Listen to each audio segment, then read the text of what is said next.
जिवंत देव, जो पवित्र प्रभू येशू ख्रिस्त याच्या नावाला धन्यवाद देऊ. प्रियांनो, आज या सकाळच्या समय, या भक्तीच्या समय परमेश्वराने तुम्हाला आणि मला हा नवीन दिवस दाखवला, त्याबद्दल आपण त्याच्या नावाला धन्यवाद देऊ. या भक्तीच्या समय आपण जिवंत देवाला गौरव देऊ. आज वार मंगळवार दिनांक 7/10/2025 हा दिवस देवाने तुमच्या आणि माझ्यासाठी आशीर्वादित केलेला आहे. देवाने तुमच्या आणि माझ्यासाठी, तुमच्या लेकरांसाठी, तुमच्या नातेवाईकांसाठी आणि सर्व लोकांसाठी आशीर्वादित केलेला आहे. त्याबद्दल आपण जिवंत देवाचे आभार मानूया आणि सुरुवातीची प्रार्थना करू. हालेलुया, स्तुती, धन्यवाद येशू दे बापा, तू पवित्र असा परमेश्वर आहे. प्रभू, आमचं जीवन प्रभू तुझ्या पवित्र चरणाजवळ समर्पित करीत आहोत. हे देवा, आमचा जीव, आत्मा, शरीर हे तुझ्या पवित्र चरणाजवळ समर्पित करीत आहोत. हे प्रभू, आज या सकाळच्या समय आम्ही तुला गौरव देत आहोत की प्रिय प्रभू येशू, आमचं जीवन तुझ्या पवित्र चरणाजवळ समर्पित करीत आहोत. प्रभू, तू आम्हाला शक्ती दे, सामर्थ्य दे. तुझ्या पवित्र ज्ञानाने, पवित्र सामर्थ्याने तू भर. विशेष करून प्रभू, आमच्या मुखातून निघणारे अवैध शब्द तुझ्या पवित्र सामर्थ्याने तू काढून टाक. आणि प्रिय प्रभू येशू, सर्व घाणेरड्या गोष्टीपासून प्रभू तू आमचं संरक्षण कर. घाणेरड्या विचारांपासून तू आमचं संरक्षण कर. प्रभू, तू आम्हाला प्रीतीचा, कळवळीचा आणि प्रिय प्रभू येशू तुझा आत्मा तू आम्हाला तू दे. तुझा स्वभाव तू आम्हाला तू दे. प्रभू, जैगिक स्वभाव आमच्यातून तू काढून टाक. देवबापा, तुझा पवित्र आत्मिक स्वभाव तू आम्हाला तू दे. प्रभू, सर्व सैतानी गोष्टी आमच्या जीवनातून तू काढून टाकलेला आहे. आमच्या जीवनाचा ताबा तू घेतलेला आहे. पवित्र आत्मेने तू भर, पवित्र सामर्थ्याने तू भर. ऐकणाऱ्या प्रत्येक व्यक्तीला तुझ्या पवित्र आत्म्याचा अभिषेक उतरून येऊ दे. ओ प्रभू, या सकाळच्या समय सर्व बंधन नासूर येशूच्या नावामध्ये तुटल्या जात आहे. ओ हालेलुया. सर्व जड पडलेलं शरीर, सर्व जड पडलेलं डोकं, सर्व आजार, विकार नासूर येशूच्या नावामध्ये निघून जात आहे. प्रभू, तुझं आरोग्य आम्ही स्वीकारत आहोत. तुझं वचन आम्ही स्वीकारत आहोत. तुझ्या वचनासाठी आमच्या विचारांचा ताबा तू घे. कोणत्याही प्रकारचे विचार आमच्या जीवनामध्ये येऊ देऊ नको. हे देवाप्पा, तुझे पवित्र विचार, पवित्र गोष्टी आमच्या जीवनामध्ये तू भर. प्रभू, तुझ्या वचनातून मी बोलत असताना तू मला सहाय्य कर. तुझ्या आत्म्याने, तुझ्या पवित्रतेने, तुझ्या सामर्थ्याने तू मला चालव आणि तुझं गौरव होऊ दे. प्रभू, या सकाळच्या समय आमचं जीवन आम्ही तुला देत आहोत. प्रभू, आमचं कुटुंबाचं जीवन, आमच्या देशाचं जीवन, आमच्या राज्याचं जीवन, आमच्या गावचं जीवन, आमचं स्थानिकांचं जीवन आम्ही तुला समर्पित करत आहोत. सर्व प्रकारची अंधकाराची सत्ता नासूर येशूच्या नावामध्ये निघून जाऊ द्या. हालेलुया. प्रभू, सर्व डायव्हर्ट करणारे विचार येशूच्या नावामध्ये निघून जाऊ द्या. हालेलुया. हे देवा, आम्हाला तुझ्या प्रीती, तुझ्या शांतीत, तुझ्या कृपेत जगण्यासाठी तू आम्हाला सहाय्य कर. आमच्या प्रत्येकाचा ताबा तू घे. हो पित्या परमेश्वर, तुझ्या वचनातून मी बोलत असताना सर्वस्वी प्रभू माझा ताबा तू घे. आणि प्रभू, तू तुझ्या लोकांसंगती तू बोल. तुझ्या लोकांना तू शिक्षण दे. प्रभू, तू आम्हा प्रत्येकाला तू शिक्षण दे. तुझ्या वचनाप्रमाणे कसं चालावं, तुझ्या वचनाप्रमाणे आम्ही जीवन कसं जगावं. आणि प्रभू, आमचं जीवन तुला पूर्णपणे समर्पित करावं, यासाठी तू आम्हा प्रत्येकाला तू सहाय्य कर.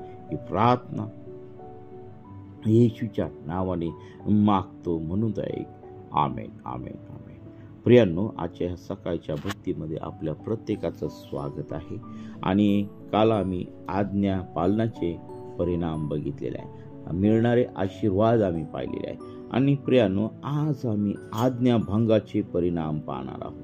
जेव्हा आम्ही परमेश्वर देवाची वाणी ऐकणार नाही, त्याच्या आज्ञेनुसार चालणार नाही, तर त्याचे परिणाम आमच्या जीवनामध्ये कसे होतील ते आम्हाला परमेश्वर देवाने या शास्त्र भागामध्ये सांगितलेला आम्हाला दिसत आहे. आणि पुन्हा एकदा परमेश्वराला अनुवाद याचा 28वा अध्याय आणि 15 पासून पुढे आम्ही जर पाहिलं तर त्या ठिकाणी आज्ञाभंगाचे परिणाम आम्हाला दिसत आहे. आता परमेश्वर देवाने या ठिकाणी त्याचा सेवक मोशे याला जे इस्रायल लोकांना ज्या आज्ञा पालनाचे आशीर्वाद मिळणारे सांगितले, तसंच त्याने परमेश्वराने कोणतीही गोष्ट आपल्यापासून लपवून ठेवलेली नाही. जर आज्ञाभंग आमच्या जीवनामध्ये आहे, आम्ही देवाच्या आज्ञा पालन करत नाही, तर प्रियानो वेगवेगळे परिणाम आमच्या जीवनावरती, आमच्या देशावरती, आमच्या सर्व गोष्टींवरती होऊ शकतात. हे या वचनांमध्ये सांगितलेलं आहे. अनुवादाचा 28वा अध्याय आणि 15 पासून पुढे आम्हाला आज्ञाभंगाचे परिणाम आम्हाला त्या ठिकाणी दिसत आहे. आणि लेवियाचा 26वा अध्याय 14 ते 46 वचनामध्ये देखील परमेश्वराने ह्याच गोष्टी सांगितलेल्या आम्हाला दिसत आहे. पहा, उलट पक्षी तू आपला देव परमेश्वर ह्याची वाणी ऐकली नाही आणि त्याच्या ज्या सर्व आज्ञाविधी पाळायला मी आज तुला सांगत आहे त्या तू काळजीपूर्वक पाळल्या नाही, तर पुढील सर्व शाप तुझ्या मागे येऊन तुला गाठतील. पहा, या ठिकाणी देवबापांनी आम्हाला कधीच अंधारात ठेवलं नाही. परमेश्वराने सर्व काही आमच्या पुढं उघडं करून ठेवलेलं आहे. परमेश्वर आमच्याशी कधीच कपटीपणाने वागला नाही.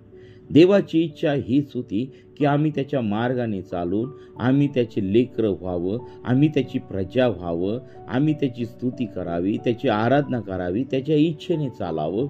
आणि सर्वात जास्त जर प्रेम केलं असेल तर ते सर्वात जास्त प्रेम म्हणजे मानवावरती केलेलं आहे. आज या सकाळच्या वेळेस मी तुम्हाला सांगू इच्छित आहे की आमचा देव परमेश्वर हा कृपाळू, दयाळू, मंद क्रोध आणि आमचा जिवंत असा परमेश्वर आहे. पहा, जेव्हा आम्ही त्याच्या आज्ञाविधी काळजीपूर्वक पाळत नाही, तर आम्हाला त्या ठिकाणी परमेश्वर देव आम्हाला या ठिकाणी सांगतं, तर पुढील सर्व शाप तुझ्या मागे येऊन तुला गाठतील.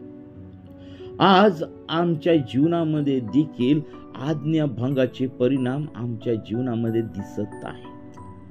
कोणी आजारी आहे, कोणी पीडित आहे, कोणी किती कमवत आहे तरी त्याला ते आशीर्वादित मिळत. कदाचित काही लोकांकडे भरपूर पैसा असतो परंतु त्यांना शरीराचं आरोग्य मिळत नाही.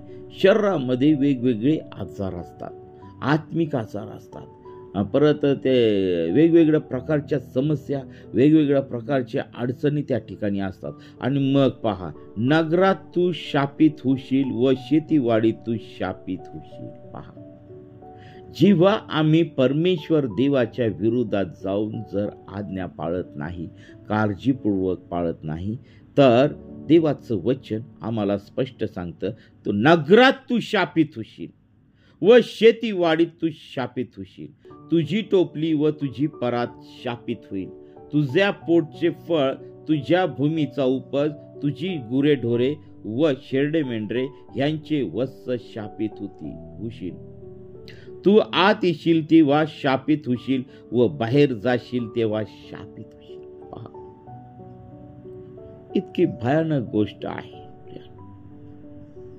आम्ही जर देवाचं आज्ञा पालन केलं नाही, आज्ञाविधी पाळलं नाही, त्या जिवंत देवाला सोडून आम्ही अन्य देवांच्या मागे लागतो, तर प्रियांनो आम्ही नगरातच नाही तर आमच्या प्रत्येक गोष्टीत आम्ही शापित होणार आहोत. प्रियांनो, वेळेत सावध व्हा, हे देवाचं वचन आम्हाला ह्या ठिकाणी सांगत आहे. आम्ही काय करत आहोत? आम्ही फक्त प्रार्थना करत आहोत, स्तुती करत आहोत, आराधना करत आहोत, परंतु देवाचं वचन आम्हाला काय सांगतंय त्याच्याकडे आम्ही अभ्यास करत नाही. हो, देवाने त्याचा परमप्रिय पुत्र प्रभू येशू ख्रिस्त या जगामध्ये आल्यामुळे आमच्यावरचे सर्व शाप निघून गेलेले आहे, सत्य आहे. परंतु जेव्हा आम्ही आज्ञा पालन करत नाही त्यावेळेस ते 100% आमच्यावरती शाप येणार आहेत. तू परमेश्वराचा त्याग करून दुष्कर्म केल्यामुळे ज्या ज्या कामात हात घालशील त्यात परमेश्वर तुला शाप देईल, तुला गोंधळात पाडील आणि तुला शासन करील, ते इतके की तुझा नायनाट होऊन तू लवकरच नाहीसा होशील. पहा, खूप भयानक शाप आहे आज्ञाभंगामुळे. पहा, तू परमेश्वराचा त्याग करून दुष्कर्म केल्यामुळे. प्रियांनो, आज असे लोक आहेत की ते पूर्वी प्रार्थना करत होते, परंतु त्यांना उत्तम आरोग्य, सर्व काही उत्तम देवाने दिलं आणि मग पहा, ते देवाला विसरलेल्या आणि अन्य देवांच्या मागे लागले, जिवंत देवाचा त्याग केला आणि त्यांचा नाश होताना मी माझ्या डोळ्याने पाहिलेला आहे. ते प्रॉब्लेम मध्ये जगत आहेत, मी माझ्या डोळ्याने पाहिलेले आहे.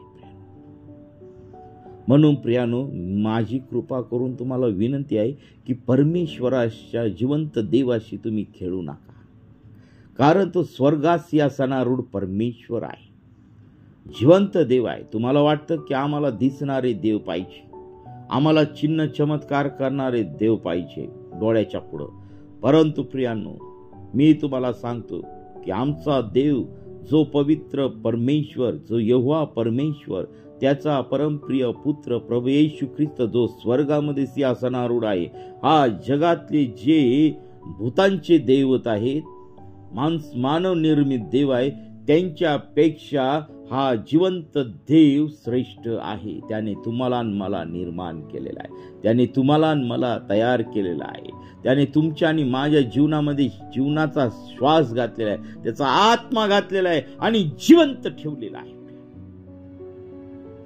आणि त्याच्यामध्ये सामर्थ्य आहे.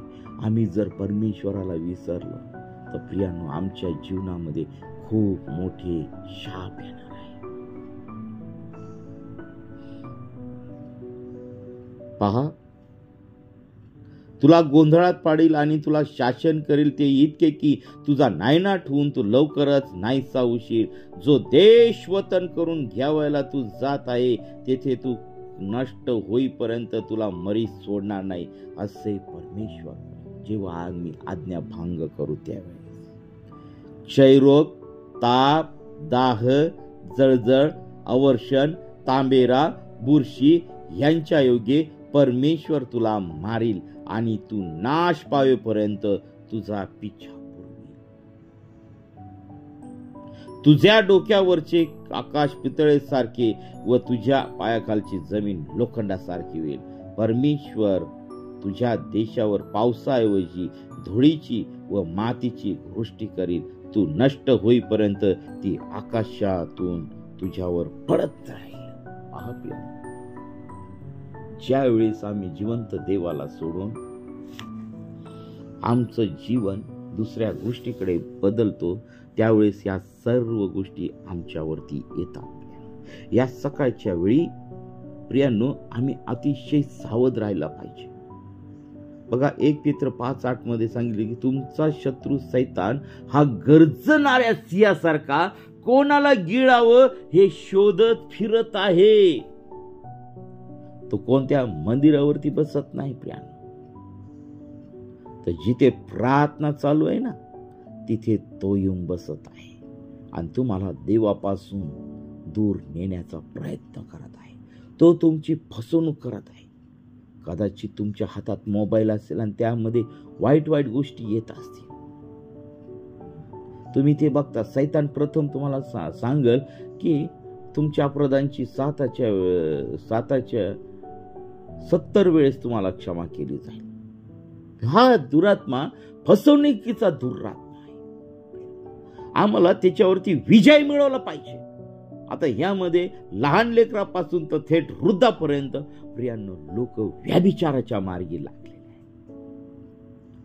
त्या दुष्टाने सगळ्यात महत्वाचं मोठं हत्यार ठेवलेलं आहे, ते म्हणजे व्यभिचार.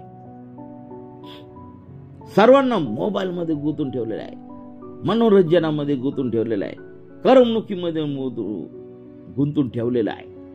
उठल्यावर मोबाईल, झोपताना मोबाईल, सगळ्याच गोष्टीमध्ये मोबाईल मोबाईल मोबाईल मोबाईल. आणि त्या मोबाईलच्यामुळे आम्ही आज आमच्या जिवंत देवाला आम्ही वेळ देऊ शकत नाही. आणि म्हणून मग प्रियानो, आम्ही हळूहळू त्याच्या आज्ञा, विधी, सर्व नियम पाळण्याकडे दुर्लक्ष करून प्रियानो या जगामध्ये आम्ही हरवत चाललेलो आहोत. जगातल्या गोष्टींकडे आम्ही धाव घेत आहोत. आम्ही अनावश्यक शरीरासाठी कष्ट घेत आहोत. प्रियानो, परमेश्वराने दिलेली अमूल्य देणगी शरीर आहे, परंतु त्याला सांभाळण्याचं काम देखील परमेश्वर करणार आहे. जेव्हा आम्ही त्याला परिपूर्ण समर्पित असू त्यावेळेस. आज माझं वय 47 आहे आणि या 47 वर्षाच्या कालावधीमध्ये परमेश्वराने माझ्या जीवनामध्ये अनेक चढ उतार केलेले आहेत. मी आज तुमच्यापासून कोणतीही गोष्ट लपून ठेवू शकत नाही. ज्या वेळेस मी परमेश्वराच्या विरुद्ध पाप केलं त्या वेळेस देवाने मला ताडण केलेलं आहे.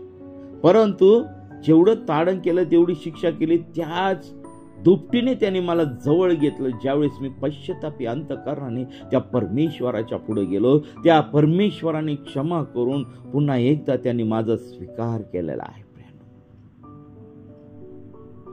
आमचा देव हा खूप प्रेमळ पिता आहे. तो आम्हाला कधी सोडत नाही, आम्ही त्याला सोडतो. प्रिया, आमच्या जीवनामध्ये आम्ही त्याची आज्ञा पाळत नाही, आम्ही त्याच्या इच्छेप्रमाणे चालत नाही, त्याची आम्ही वाणी ऐकत नाही. आणि त्याचे दुष्परिणाम म्हणजे ह्या वचनांमध्ये ज्या सांगितलेल्या पीडा आहेत प्रियांनो, त्या आजही आमच्या जीवनामध्ये आहेत. प्रिया,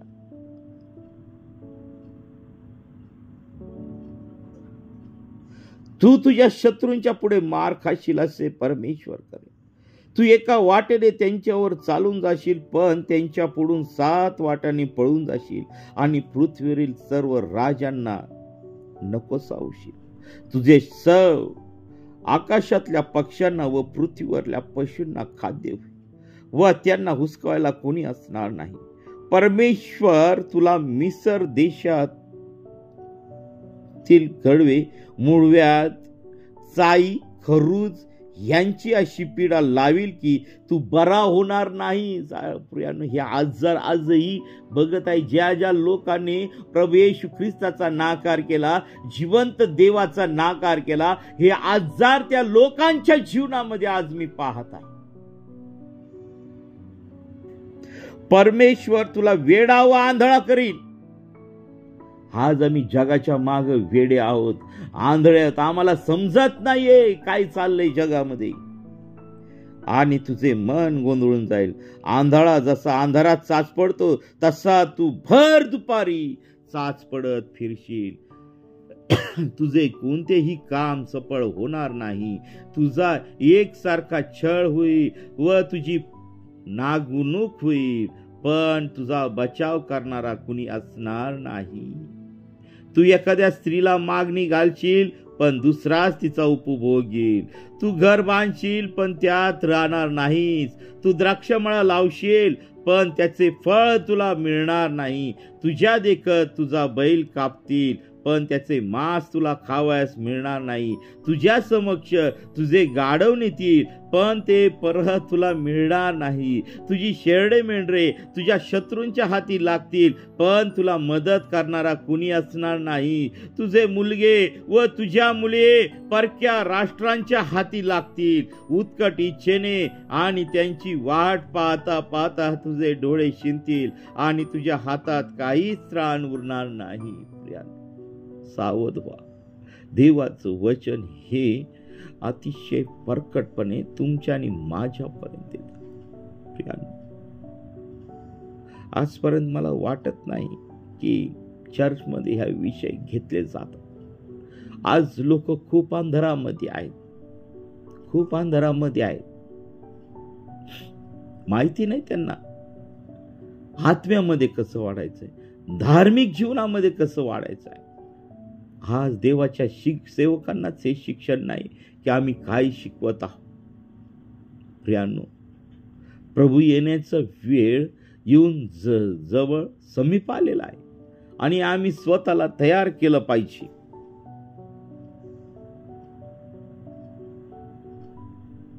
तुझ्या भूमीचे उत्पन्न व तुझ्या साऱ्या श्रमाचे फळ तुला अपरिचित असलेले राष्ट्र खाऊन टाकील आणि तुझा निरंतरचा छळ होऊन तू रगडला जाशील. तू या गोष्टी स्वतःच्या डोळ्यांनी पाहून वेडा होशील. परमेश्वर तुझे गुडघे व पाय यावर किंबहुना तळव्यापासून डोक्यापर्यंत गळवे निर्माण करून तुला पीडा दे. हो प्रियानो, आज मी पाहतो सर्व लोक की ज्या लोक आज अतिशय मानव निर्मित देवांच्या मागे लागलेले आहेत, त्यांच्या जीवनामध्ये हे आजार दिसून येत आहेत, या पीडा दिसून येत आहेत. आम्ही जिवंत देवाच्या विरोधामध्ये चालतो. आम्ही ज्यावेळेस मूर्तीपूजा करतो, आम्ही ज्यावेळेस जगाच्या दैवतांच्या मागे लागतो, त्यावेळेस ह्या सर्व गोष्टी येऊन आम्हाला पिडून टाकलेल्या आहेत. अनेक लोक पिडलेले पाहत आहे मी. अनेक लोक दुष्टाच्या बंधनामध्ये अडकलेले आहेत, सैतानाच्या बंधनामध्ये अडकलेले आहेत. हो प्रिया, तू शेतात पुष्कळ बी आणि ज्या राष्ट्रांमध्ये परमेश्वर तुला नेईल त्या सर्वांना तू आश्चर्याचा, म्हणीचा व थट्टेचा विषय होशील. तू शेतात पुष्कळ बी घेऊन जाशील, पण थोडेच पीक गोळा करशील, कारण टोळ ते खाऊन टाकतील. तू द्राक्ष मळे लावून त्याची मशागत करशील, पण तुला द्राक्षरस प्यावायला मिळणार नाही आणि द्राक्षे खुडायलाही मिळणार नाही, कारण कीड ती खाऊन टाकील. तुझ्या साऱ्या प्रदेशात तुझे जैतून वृक्ष असतील, पण तुला त्यांचे तेल अभ्यंग करावायला मिळणार नाही, कारण त्यांची फळे गळून पडतील. तुला मुलगे व मुली होतील, पण ती तुला लाभणार नाही, कारण त्यांचा पाडा होईल. तुझे सर्व वृक्ष आणि तुझ्या भूमीचा उपज यावर टोळधाड येईल. तुझ्या बरोबर राहणाऱ्या उपऱ्यांची तुझ्यापेक्षा अधिकाधिक उन्नती होत जाईल. तो तुला उसने देईल, पण तू त्याला काही उसने देऊ शकणार नाही. तो मस्तक होईल व तू पुच्छ होशील. हे सर्व शाप तुला लागतील. तुझा पिच्छा पुरवतील, तुला गाठतील व शेवटी तुझा नाश करतील, कारण तुझा देव परमेश्वर ह्याची तू वाणी ऐकली नाही. त्याने दिलेल्या आज्ञा व विधी तू काळजीपूर्वक पाळल्या नाहीत. तुझ्यावर व तुझ्या संततीवर हे शाप निरंतर, चिन्ह व विस्मय असे होतील. कारण सर्व गोष्टींची समृद्धी असताना तू आनंदाने व उल्हासित मनाने आपला देव परमेश्वर याची सेवा केली नाही. म्हणून तू भुकेला, तानेला, नग्न आणि सर्व बाबतीत गरजवंत होऊन तुझ्या शत्रूंना परमेश्वर तुझ्यावर पाठवेल त्यांचे तुला दास्य करावे लागेल. तुझा नाश करीपर्यंत तो तुझ्या मानेवर लोखंडी जू ठेवील. दुरून पृथ्वीच्या सीमेवरून गरुडाप्रमाणे झेप घेणारे राष्ट्र परमेश्वर तुझ्यावर आणील. त्याची भाषा तुला समजणार नाही. त्या लोकांची मुद्रा क्रूर असेल. ते वृद्धाचा आदर करणार नाहीत की बालकांवर दया करणार नाही. तुझा नाश होईपर्यंत तुझ्या जनावरांचे वत्स आणि तुझ्या भूमीचा उपज ते खाऊन टाकतील. तुझा संहार करणे करीपर्यंत धान्य, नवा द्राक्षरस, तेल, तुझी गुरेढोरे व शेरडे मेंढरे यांचे वत्स ते तुला लाभू देणार नाही.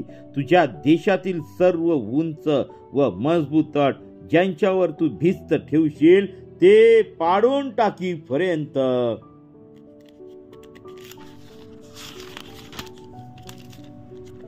तुला तुझ्या सर्व नगराच्या आत ते कोंडतील आणि तुझा देव परमेश्वर ह्याने तुला दिलेल्या देशातील सर्व नगराच्या आत तुला ते वेढतील. तुला वेढा पडल्यामुळे व शत्रूने तुला कोंडीत धरल्यामुळे तुझा देव परमेश्वर ह्याने तुला दिलेल्या तुझ्या पोटचे मुलगे व मुली यांचे मांस तू खाशील. तुझ्यातला जो पुरुष कोमल हृदयाचा व अत्यंत नाजूक प्रकृतीचा असेल तोही आपल्या भावाकडे, प्राणप्रियकडे व आपली वांचलेली अपते यांच्याकडे निष्ठुर दृष्टीने पाहिल.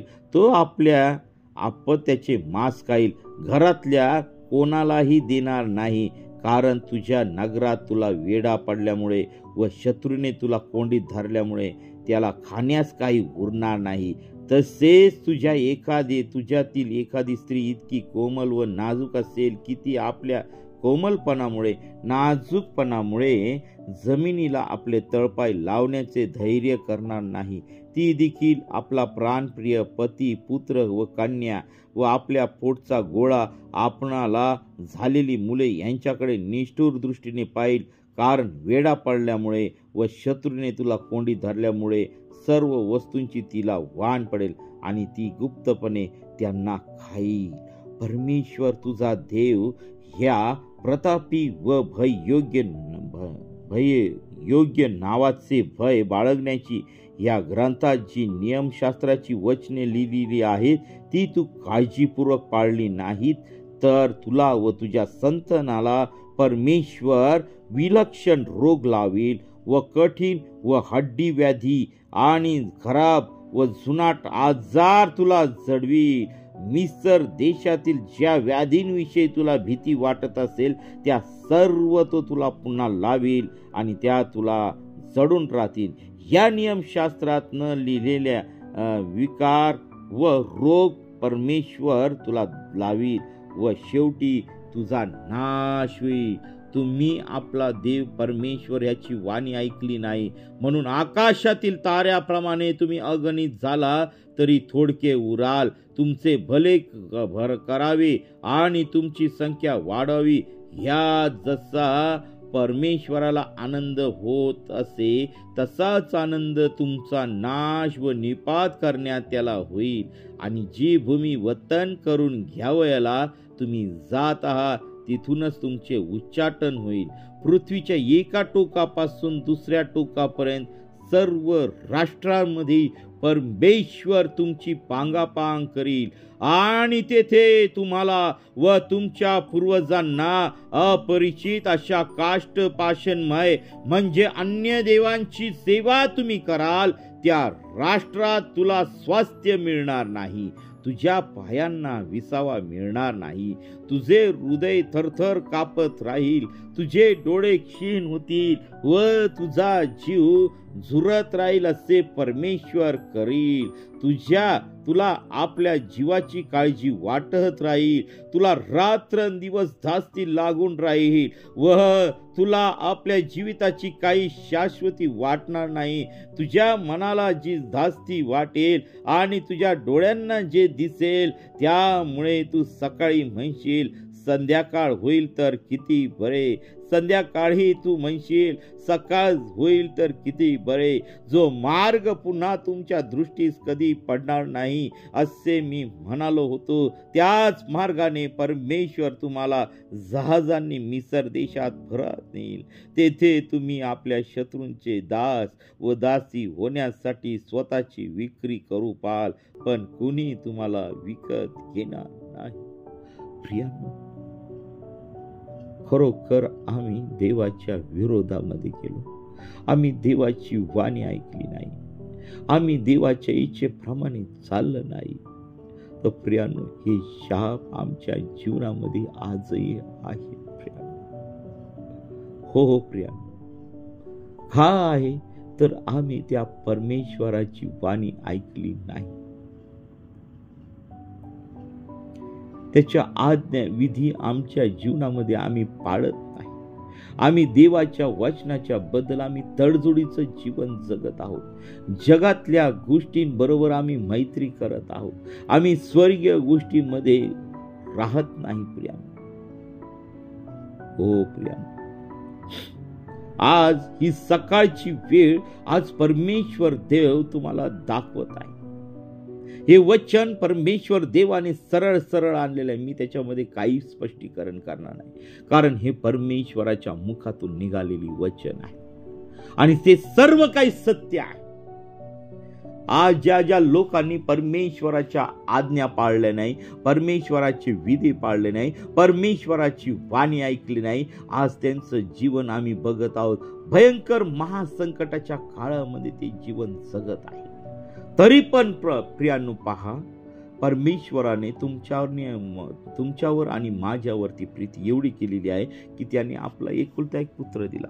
जो कोणी त्याच्यावर विश्वास ठेवतो तर त्याचा नाश होऊ नये, तर त्याला सार्वकालिक जीवन मिळावं म्हणून प्रभू येशू ख्रिस्ताला या जगामध्ये पाठवलेलं आहे. प्रियांनो, त्या प्रभू येशू ख्रिस्तावरती आम्ही विश्वास ठेवूया आणि त्याची वाणी आम्ही ऐकूया, देवाची वाणी ऐकूया. आणि वाणी ऐकल्यामुळे आम्ही अनेक पटींनी आशीर्वादित होणार आहोत. हे तर आम्ही आज्ञाभंगाचे परिणाम पाहिले, अतिशय भेदरवणारे आहेत. आणि प्रियांनो, या वचनांमध्ये जे जे आजार लिहिलेले आहेत ते सर्व आजार आम्ही या ठिकाणी जगामध्ये पाहत आहोत. त्याच्यापेक्षा भयानक आजार आहे. हो, पवित्र शास्त्रामध्ये न लिहिलेले आजार देखील आज आमच्यावरती आलेले आहे. व्याधी आल्यात, पीडा आल्यात. हे का आलेलं आहे? आम्ही देवाची वाणी न ऐकल्यामुळे, देवाचं वचन न ऐकल्यामुळे. हो प्रियांनो, तर चला आपण परमेश्वराजवळ जाऊया. या सकाळच्या समय परमेश्वर देव आमच्या संगती काय बोलत आहे, आम्ही ह्या वचनाचा अभ्यास करूया. हा शास्त्र भाग काढूया. अनुवादाचा 28वा अध्याय आणि 12व्या वचनापासून आपण ह्या गोष्टी पुढे पाहणार आहोत की देव आम्हाला या गोष्टी वचनातून काय शिकवत आहे, आम्ही कुठे चुकत आहोत, आम्ही देवाच्या वाणी ऐकण्यासाठी असमर्थ का आहोत. तर ह्या ज्या गोष्टी आमच्या जीवनामध्ये असतील ते त्या पूर्णपणे आम्ही काढून टाकूया आणि देवाची वाणी आम्ही ऐकण्याचा प्रयत्न करणार आहोत. ऐकणारच आहोत, प्रयत्न नाही, ऐकणारच आहोत. त्याशिवाय परमेश्वर आम्हाला आशीर्वादित करणार. तुम्हाला वाटतंय की तुम्हाला आशीर्वादित व्हावं, देवाच्या राज्यात जावं, देवाची वाणी ऐकल्यामुळे जे आज्ञा पालनामुळे जे आशीर्वाद आहे ते आम्हाला मिळावे. तर प्रियांनो, गुडघे टेका, पश्चाताप करा. या शेवटच्या काळामध्ये पश्चाताप करा, रडा, प्रभू जवळ या आणि त्याला क्षमा मागा. प्रभू, तू आमचा स्वीकार कर, आमचा स्वीकार कर, आमच्या लेकरा बाळांचा स्वीकार कर, आमच्या आई वडिलांचा स्वीकार कर, आमच्या देशाचा तू स्वीकार कर, सर्व राष्ट्रांचा तू स्वीकार कर आणि तुझ्या नावाचं गौरव होऊ दे. हालेलुया, स्तुती, धन्यवाद येशू देवा.